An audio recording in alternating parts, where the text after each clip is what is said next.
Assalamualaikum teman-teman kelas 2.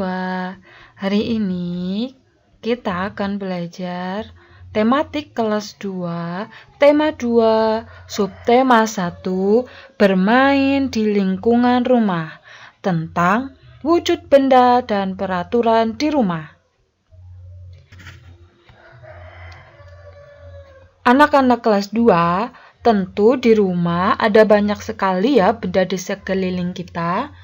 Contohnya, ada air di dalam galon, ada kecap di dalam botol, ada meja yang jika kita merabanya, meja akan terasa halus.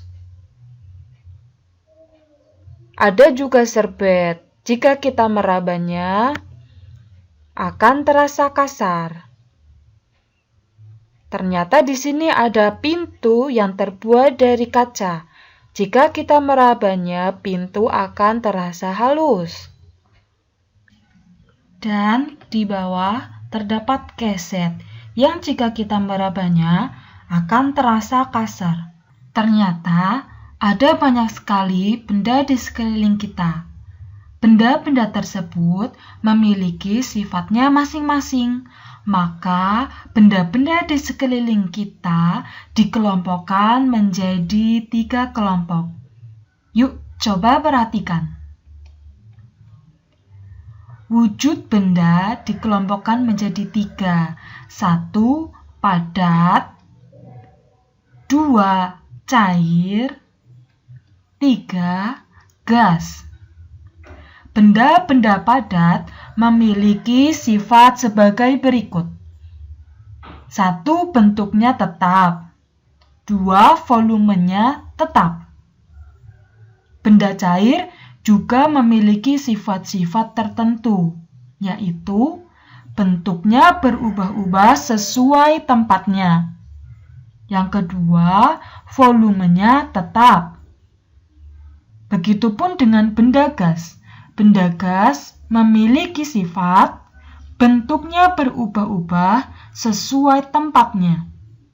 Volumenya berubah-ubah sesuai tempatnya juga.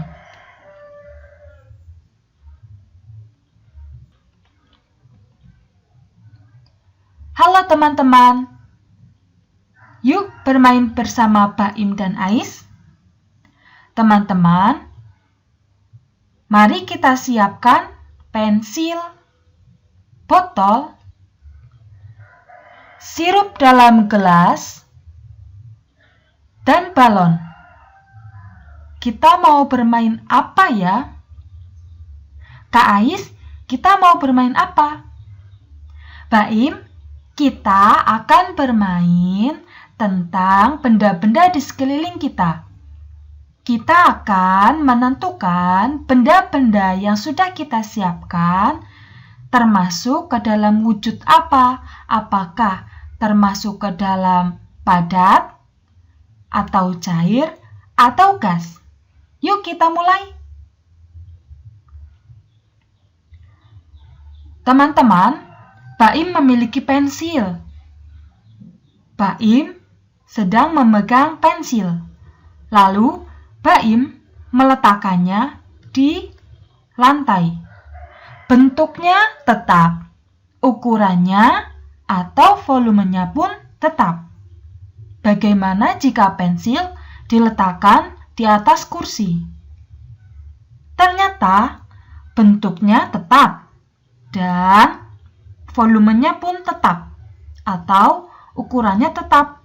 Bagaimana ya jika kita letakkan di atas meja?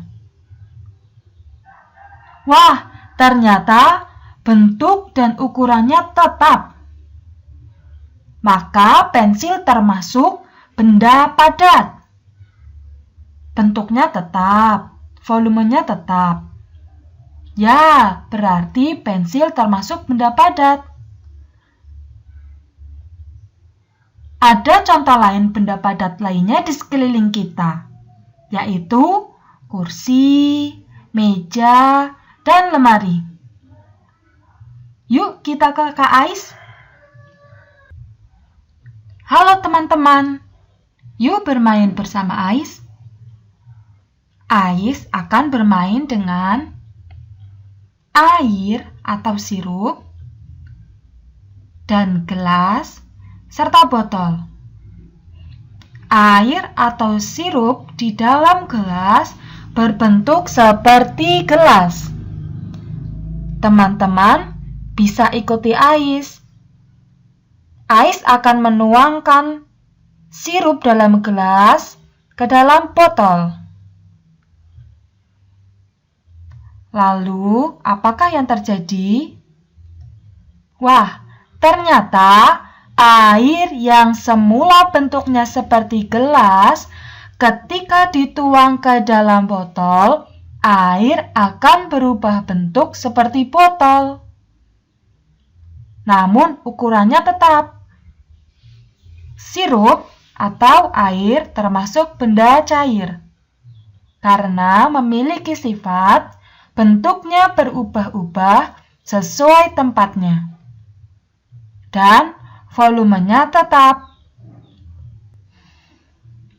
Contoh benda cair yang lain yang ada di sekeliling kita adalah air, minyak, dan kecap. Semuanya benda cair, walaupun kekentalannya berbeda. Kita bermain lagi yuk bersama Baim. Halo Kak Ais, yuk kita bermain balon.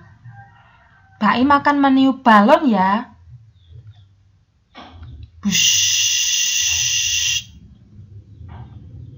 Wah, balonnya menjadi semakin besar. Iya, karena Baim meniupkan udara atau memasukkan udara ke dalam balon sehingga balonnya menjadi besar. Wah, berarti udara termasuk benda gas ya, karena udara bentuknya berubah-ubah sesuai tempatnya. Tadinya tidak berbentuk balon, kemudian ditiupkan ke dalam balon, udaranya akan berbentuk menyerupai balon. Dan volumenya berubah-ubah. Jika Baim meniupkannya kecil ke dalam balon, balonnya kecil. Volume udaranya sedikit. Maka ketika Baim meniupkan lebih banyak, balonnya akan semakin membesar, volume udaranya juga akan semakin banyak. Contoh benda gas lainnya adalah angin dan asap. Ya teman-teman, kita sudah bermain menentukan benda termasuk wujud ke dalam gas atau cair atau padat. Wah, anak-anak Bunda sudah selesai bermain. Sudah Bunda. Baik, kalau sudah selesai bermain, tentu ingat ya peraturan di rumah kita. Setelah selesai bermain, mainan harus segera dirapikan. Oke Bunda. Teman-teman, di rumah Baim dan Ais ada beberapa peraturan. 1. Bangun pagi pukul 4.30 menit atau setengah 5. 2. Setelah bangun, merapikan tempat tidur. 3. Selalu meminta izin bila bepergian. 4. Dalam bermain tidak boleh lupa waktu. 5. Setelah selesai bermain, mainan segera dirapikan. 6. Setelah makan, membersihkan meja dan mencuci piring. 7. Sore hari membantu pekerjaan orang tua. 8. Pukul 19 malam atau 7 malam, belajar dengan rajin. 9. Pukul 21 malam atau pukul 9 malam, kami harus segera tidur.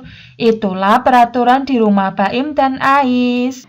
Baim dan Ais merasa senang di rumah ada peraturan, jadi Baim dan Ais akan semakin disiplin. Bagaimana peraturan di rumah kalian? Sekian belajar kita. Jangan lupa subscribe ya.